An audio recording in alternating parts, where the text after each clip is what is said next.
devocional de hoje nós vamos aprender com Jesus, né? Ou reaprender, quem sabe, reafirmar esse princípio que Jesus ensina em Mateus capítulo 6. Vamos falar sobre o momento da intimidade com Deus, da comunhão com Deus, que passa pela oração, né? Quando nós precisamos ter esse momento de oração. E Jesus vai dizer aqui em Mateus capítulo 6, a partir do versículo 6, mas tu, quando orares, entra no teu aposento e, fechando a tua porta, ora ao teu Pai que está em secreto, e o teu Pai que vê em secreto te recompensará publicamente. E orando, não useis de vãs repetições, como os gentios que pensam que por muito falarem serão ouvidos. Não vos assemelheis, pois, a eles, porque o vosso Pai sabe o que vos é necessário, antes de vós lhe pedirdes. Portanto, vós orareis assim: Pai nosso que estás no céu, santificado seja o teu nome, venha o teu reino, seja feita a tua vontade, assim na terra como no céu. O pão nosso de cada dia dá-nos hoje. Perdoa as nossas dívidas, assim como nós perdoamos aos nossos devedores. E não nos conduzas à tentação, mas livra-nos do mal, porque teu é o reino, o poder e a glória para sempre. Amém. Jesus, quando ensina as pessoas, os religiosos, a orarem, ele chama a atenção de pessoas que oravam em locais públicos para serem vistas, né? E Jesus mostra que não é necessário nós orarmos em locais públicos para sermos vistos pelos homens. Ao contrário, nós devemos orar porque só uma pessoa precisa de fato saber da nossa oração. Não estou dizendo aqui que é pecado se nós orarmos em conjunto, por exemplo, na igreja, darmos as mãos e orarmos em voz alta uns com os outros. Não é exatamente isso que Jesus está dizendo, mas Jesus está mostrando aqui, fazendo um paralelo entre aquelas pessoas que oravam, né, com a pretensão de serem admiradas, não é, por sua oração, de serem admiradas no tocante à sua vida religiosa, pelo simples fato de fazer uma oração, quem sabe até com uma retórica muito boa, uma retórica convincente. Jesus está dizendo, olha, quando você clama o seu Pai que vem em secreto, ele está falando de Deus aqui, e esse Pai, não é, o Pai Celestial, que já sabe o que você precisa, antes mesmo de você pedir, né, ele vai ouvir a sua oração. Nós aprendemos aqui em Lagoinha que quando nós oramos, o pastor Márcio traduz esse texto que Jesus fala aqui da seguinte maneira: quando nós oramos, falamos com Deus, não é para Deus ficar sabendo da nossa situação, mas é para que nós fiquemos sabendo que Deus já sabe da nossa situação. Na verdade, Deus sabe de tudo. Teoricamente, eu não precisaria nem de pedir, mas por que é que Deus quer que nós oremos? Jesus, ele mostra que nós precisamos orar porque nós estamos entregando a Deus a minha necessidade.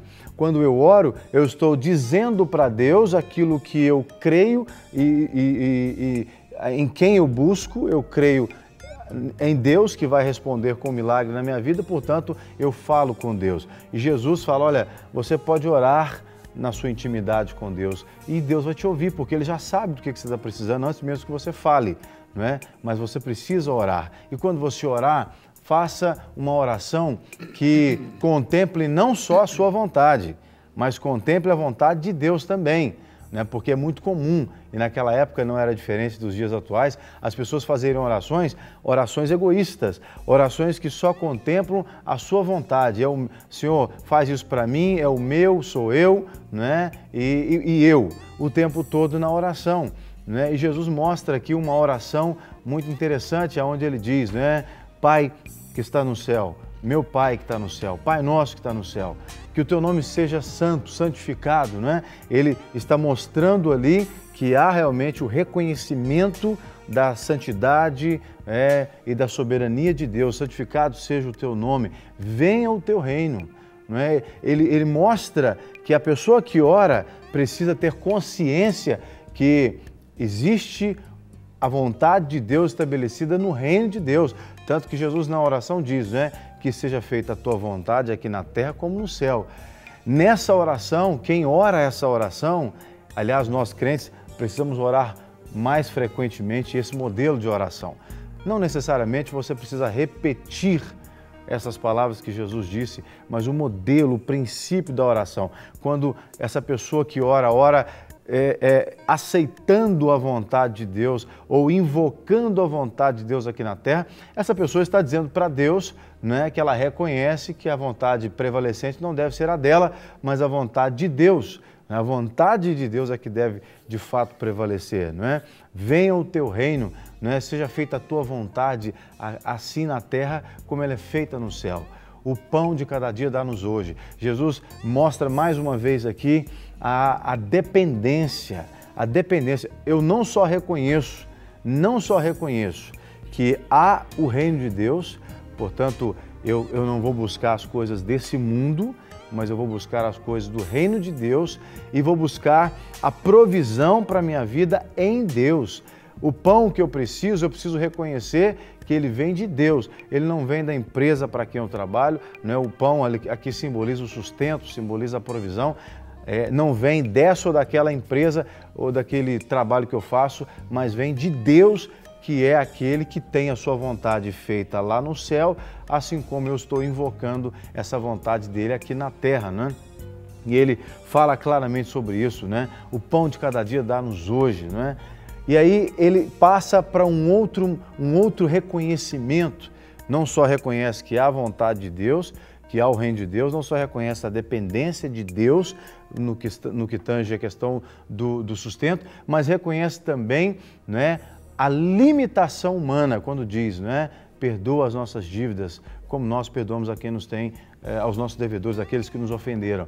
Então, Jesus mostra que essa oração contempla também um coração temente a Deus e um coração arrependido, um coração que de fato reconhece o pecado, reconhece a sua limitação como homem, alguém que de fato pecou contra Deus e que pede perdão. Porque eu preciso pedir perdão o tempo todo, nós precisamos pedir perdão todos os dias. Quando eu digo o tempo todo, nós estamos suscetíveis a pecar a qualquer momento. E quando eu reconheço que sou ser humano, tenho natureza pecaminosa, e eu reconheço, Deus, olha, me perdoa, né? Me perdoa, porque às vezes você pode pensar assim, mas eu não adultero todo dia, eu não minto todo dia, eu não roubo todo dia, para que é que eu vou ficar pedindo perdão todo dia, né? Às vezes você nem faz isso, dia nenhum, não é todo dia e hora nenhuma. Mas muitas vezes o simples fato de nós não buscarmos, por exemplo, em Deus o nosso sustento, porque Jesus falou desse sustento vindo de Deus na oração. Às vezes eu não busco em Deus, eu busco na minha própria força, eu estou em pecado, porque a Bíblia diz que o maldito é aquele que confia na sua própria força, né? O homem que confia no homem faz do seu braço a sua própria força. Lá em Jeremias 17 fala isso, né? Isso é pecado. Quando eu não reconheço o reino de Deus, quando eu não aceito a vontade de Deus, isso é pecado. Então, todos os dias eu preciso me arrepender de algum possível pecado que eu tenha cometido, né? E a Bíblia diz que se eu acho que eu não tenho pecado, se eu penso que eu não tenho pecado, se eu digo que não tenho pecado, eu sou mentiroso, ou faço de Deus um mentiroso, porque a Bíblia fala que todos pecaram. Percebe? Então, essa linha é muito tênue, eu preciso reconhecer tamanha dependência de Deus ao ponto de me arrepender todos os dias, né? Perdoa os nossos pecados, assim como nós perdoamos aqueles que nos ofenderam, os nossos devedores. E aí também fala desse coração misericordioso. Ao mesmo tempo que eu reconheço que recebo o perdão de Deus, eu preciso estender o perdão a outras pessoas. Alguém vai dizer, mas só Deus é que pode perdoar pecados. É verdade, só Deus é que pode perdoar os pecados ao ponto de salvar pessoas. Mas eu preciso perdoar pecados ao ponto de me curar, ao ponto de não deixar que nenhuma raiz de amargura brote no meu coração e eu seja contaminado por ela e muitos outros também, né? Porque se eu não perdoo, eu estou em pecado, porque se eu recebi perdão, por que eu não posso perdoar? E eu tenho que perdoar. Portanto, Jesus começa a estabelecer aqui também um nível, né, de cumprimento da palavra de Deus na minha vida, ao ponto de eu ter que perdoar essas pessoas. E ele já tinha ensinado isso, né, para os discípulos, falando sobre o perdão, 70 vezes 7, isso te lembra alguma coisa certamente, né? E ele diz, né, além de perdoar as nossas dívidas, não nos deixe cair na tentação, não nos conduz à tentação. Talvez pareça estranho esse texto dizer não nos conduz à tentação. Deus não conduz ninguém à tentação. A Bíblia diz que Deus não pode tentar ninguém, né? E o homem é tentado pela sua própria cobiça. Mas esse é o clamor de um coração que reconhece: Deus me ajuda, né, a não aceitar o jugo da tentação, a não ceder ao jugo da tentação. Só o Senhor é que pode me capacitar. E é verdade, só o Espírito Santo de Deus é que pode nos convencer do pecado, da justiça e do juízo, nos mostrando que aquilo que nos tenta pode nos levar ao pecado. Se o Espírito Santo, se Deus, por meio do Espírito Santo, não dizer para uma pessoa assim: olha, você está indo aí para a prostituição e isso vai te manchar enquanto pecado, essa pessoa não vai ser convencida. Não sou eu que vou dizer que vai convencer essa pessoa. Então é só Deus que pode realmente nos fazer atentos da tentação, não é? Porque Ele nos livra do mal. Não é? A tentação pode nos fazer pecar e Ele pode, com isso, pode nos atrair o mal, não é? E o mal o tempo todo nos cerca e só Deus pode também nos guardar e nos livrar. Essa é a tônica da oração. Esses são os princípios que Jesus traz nessa tônica da oração do Pai Nosso, e Ele reconhece que de Deus é o poder, é a honra, é toda a glória. Então Ele começa a oração e Ele termina entregando a Deus aquilo do qual Deus é digno, não é? Da soberania, do louvor, da adoração, da exaltação. Então, alguém que clama a Deus, essa pessoa que ora a Deus precisa ter em mente tudo isso, porque quando você ora tendo consciência disso, da soberania de Deus, tendo consciência que é Deus quem provê, tendo consciência que é Deus que te perdoa e que te capacita a perdoar outras pessoas, que é Deus que estabelece a vontade dele, tudo fica menos difícil na nossa vida e sai da mera religião e passa ao relacionamento com Deus. E é isso que Deus quer hoje de mim e de você, um relacionamento a esse ponto de intimidade que Jesus chama aqui a nossa atenção para, essa intimidade lá do lugar secreto, aonde Deus já sabe de tudo que você precisa, mas Ele quer ouvir você falando, né? Então que você possa orar todos os dias assim, buscando de Deus, né, essa resposta, essa convicção. E agora nós queremos orar com você também. O Serginho vai nos conduzir em oração para que o Espírito Santo de Deus te ensine, né, esses princípios que Jesus mostrou aqui na oração do Pai Nosso. Amém. Vamos orar sim. É sempre um privilégio poder orar a palavra de Deus e nós queremos fazê-lo junto com você agora. Feche os seus olhos se você puder, mas mais ainda do que fechar os seus olhos, apresente o seu coração aberto para aquilo que Deus tem para fazer na sua vida e através da sua vida nesse dia. Vamos orar juntos.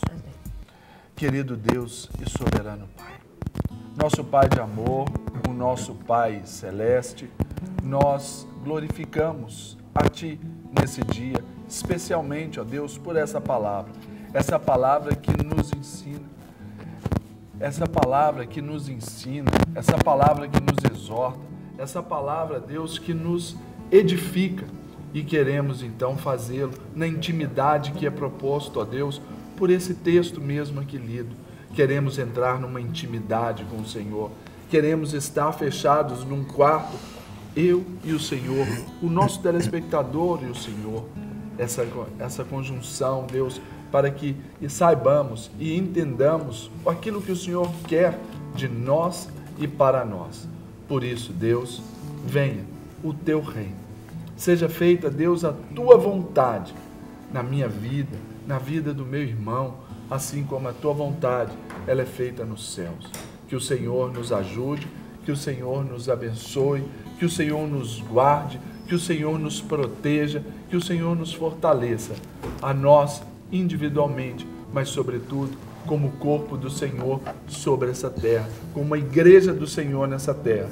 Que haja unidade, que haja vida na igreja, que essas divisões, ó Deus, as facções sejam quebradas em nome de Jesus Cristo, porque assim nós perdoamos aqueles que são os nossos devedores, ó Deus. Assim nós temos a certeza de que somos perdoados de todas as nossas dívidas. Por isso, Pai, queremos andar na liberdade proposta, Deus, em Cristo Jesus. E assim Te daremos toda a glória, Te daremos toda a honra, Deus, por tudo aquilo que o Senhor já fez, faz e ainda fará nas nossas vidas. Seja a tua bênção sobre esse amigo telespectador, sobre esse irmão de fé. Seja sobre ele a tua bênção, a tua cura e a tua unção, em nome de Jesus Cristo. Amém. Amém.